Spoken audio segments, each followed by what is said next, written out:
कार्बो अनायन carbon पे negative charge होगा ए। ऐसे आपको बताए थे अम्ब्रेला इफेक्ट, याद आता है क्या?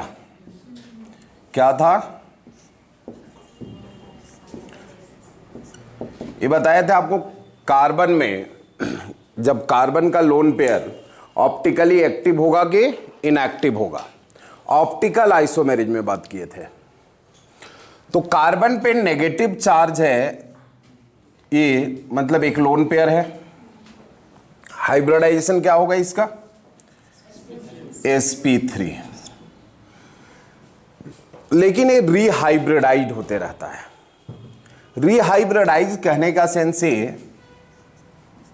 कि रूम टेम्परेचर पे इसका जो पेयर ऑफ इलेक्ट्रॉन है वो अनहाइब्रिडाइज हो जाता है। ये R हो गया, ये R1 R2। ये नेगेटिव तो सिर्फ रिप्रेजेंट करना है कि एक कार्बन एक इलेक्ट्रॉन किसी से लेके रखा है, और इसके बाद ये रीहाइब्रिडाइज होकर के लोन पेयर इधर आ जाएगा, इधर नेगेटिव, और ये हो गया R1 R2 R3। नहीं, ये ऑप्टिकली एक्टिव में बात किए थे हम लोग। हम बोले थे कि थ्योरेटिकली तो ऑप्टिकली एक्टिव लग रहा है क्योंकि 4 डिफरेंट ग्रुप है, तो 4 डिफरेंट ग्रुप है तो कायरल सेंटर होना चाहिए, और जिस कंपाउंड में एक कायरल सेंटर होता है वो ऑप्टिकली एक्टिव होता है। लेकिन ये थ्योरेटिकली तो एक्टिव था लेकिन optically inactive, practically optically active नहीं था। क्यों नहीं था आप समझिए, क्योंकि ये लोन पेयर डिलोकलाइज करते रहता था। अगर ये सपोज करो डेक्स्ट्रो रोटेटरी है तो फिर sp2 हाइब्रिडाइज बनाएगा और फिर वापस से क्या हो जाएगा? इन्वर्सन हो जाएगा।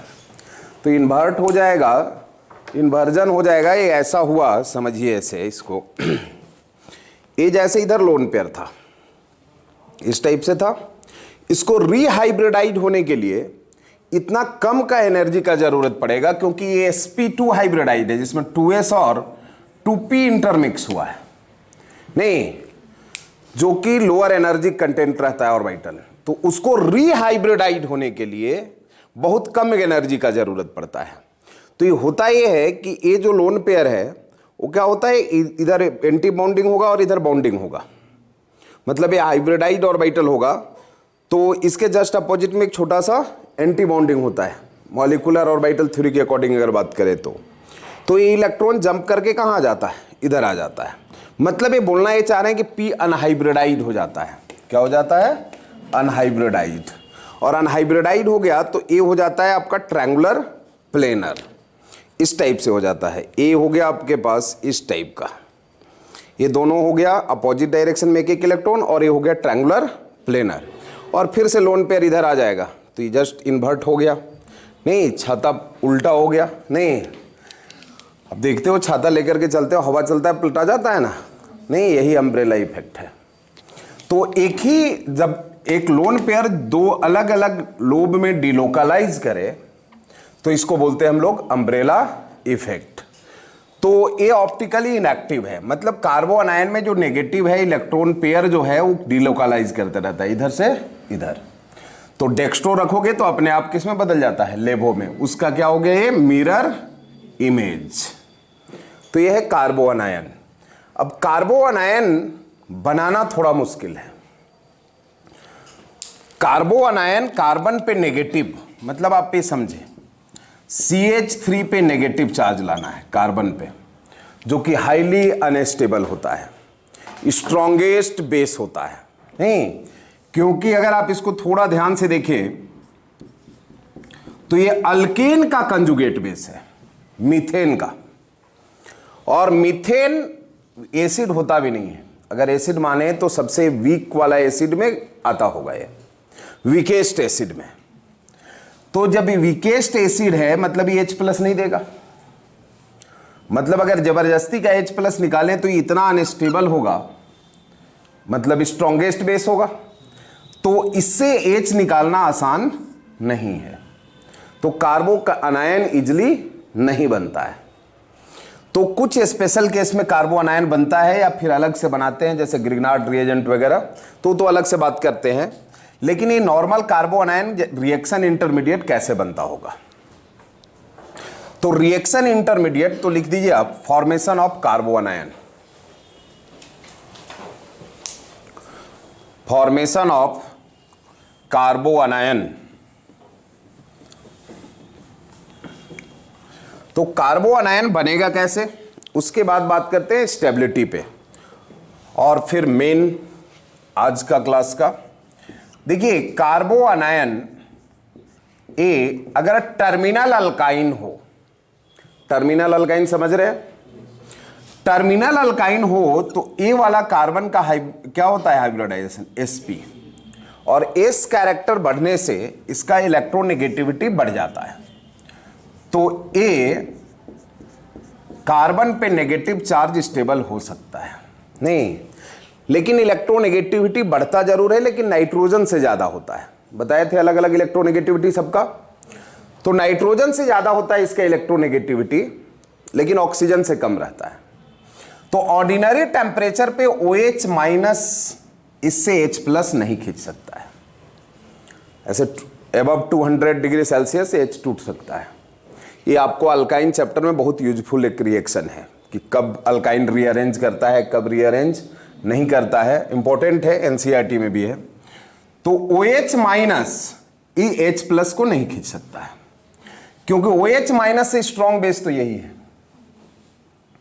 तो A बल्कि वाटर से H खींच सकता है नहीं, तो वाटर स्ट्रॉन्गर एसिड है टर्मिनल अल्काइन से, तो इसका conjugate base OH minus weaker base होगा, और वीकर बेस होगा तो इससे हाइड्रोजन खींचना इसके बस का बात ऑर्डिनरी केस में नहीं है। तो इसलिए यहां पे इससे भी स्ट्रॉन्ग बेस लाना होगा, NaNH2 नहीं, एमाइड सोडामाइड नहीं, तो NH2 माइनस, अब आप देखिए NH3 से स्ट्रॉन्गर बेस ये होता है, क्योंकि नाइट्रोजन से ज्यादा इलेक्ट्रोनेगेटिविटी है इस कार्बन का, कार्बन का कम होता है, लेकिन sp हाइब्रिडाइड है तो ज्यादा है, तो मोर इलेक्ट्रोनेगेटिव है। तो यहां पे नाइट्रोजन पे नेगेटिव अनस्टेबल है और कार्बन पे नेगेटिव ज्यादा स्टेबल है उसके रेस्पेक्ट में। तो NH2 माइनस क्या होगा, वीकर एसिड है इससे, तो इसका एक कंजुगेट बेस क्या होगा, स्ट्रॉन्ग होगा। तो स्ट्रॉन्ग बेस है तो इससे हाइड्रोजन क्या कर सकता है, खींच सकता है। तो टर्मिनल अल्काइन से H खींच लेगा तो क्या बन जाएगा, अमोनिया नहीं, NH2 माइनस H प्लस ले लिया, और यहां पे रहेगा सोडियम अल्काइनाइड नहीं। तो इस टाइप से कार्बो अनायन बन सकता है। इसके अलावा आपका कार्बो अनायन और बनता है इंटरमीडिएट, जो कि आप पढ़ते हैं अल्डोल रिएक्शन, नाम सुने हैं ना। तो इसका हाइड्रोजन जो होता है वो एसिडिक होता है, अल्फा वाला, ये अल्फा कार्बन है, और अल्फा कार्बन में जो हाइड्रोजन अटैच होता है उसको बोलते हैं अल्फा हाइड्रोजन, और अल्फा हाइड्रोजन क्या होगा, एसिडिक होता है। क्यों होता है, यहां से OH माइनस इससे H खींच सकता है। अब बोलेगा ऊपर तो बता रहे थे कि कार्बन से हाइड्रोजन खींचना OH माइनस के औकात की बात नहीं है, लेकिन यहां बोल रहे हैं कि खींच लेता है।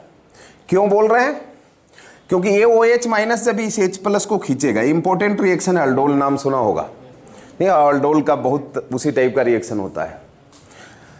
तो ये हाइड्रोजन यहां पे एसिडिक होगा।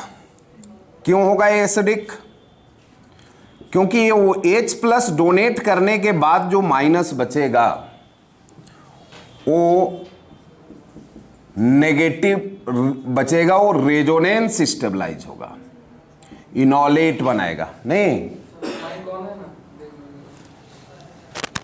हाँ था नहीं, लेकिन 2 मिनट बाद कर दिए थे। देखो यहां पे CH2 डबल बॉन्ड C क्या हो गया, माइनस, और H, समझे बात। तो OH माइनस H प्लस खींच लिया, ये माइनस हो गया, ये क्या बन गया, इनोलेट। H प्लस देने के बाद ये रेजोनेंस स्टेबलाइज था, तो रेजोनेंस स्टेबलाइज है इसलिए H प्लस इजली दे दिया। तो एक कार्बो आयन बन गया आपका, ये OH माइनस, इसका H प्लस खींच लिया, क्या बाहर निकला H2O।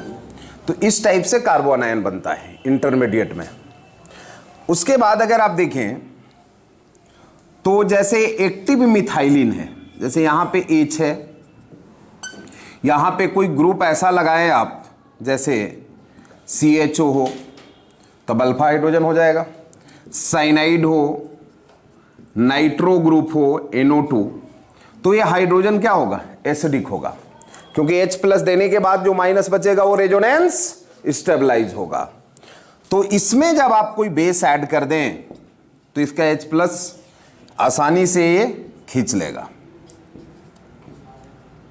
ये H प्लस कार्बन इसलिए नहीं देता है कि H प्लस देने के बाद ये हाईली अनस्टेबल होता है, लेकिन यहां पे हम लोग ऐसा कंडीशन ला रहे हैं कि वो H प्लस देने के बाद क्या हो जा रहा है, रेजोनेंस स्टेबलाइज। तो इस टाइप से कार्बो आयन बन जाएगा, Hb बन गया। या फिर एक और तरीका यह है कि अगर मान लीजिए ये एरोमेटिक होता H प्लस देने के बाद, जैसे इसको देख लीजिए आप, ऐसे कार्बन है, लेकिन कार्बन पे हाइड्रोजन हटना आसान नहीं है, लेकिन यहां पे हट सकता है, क्योंकि H प्लस देने के बाद जो माइनस बचेगा वो एरोमैटिक हो जाएगा, हकल्स रूल को फॉलो करेगा। ये हो गया कार्बन आयन। समझे बात को?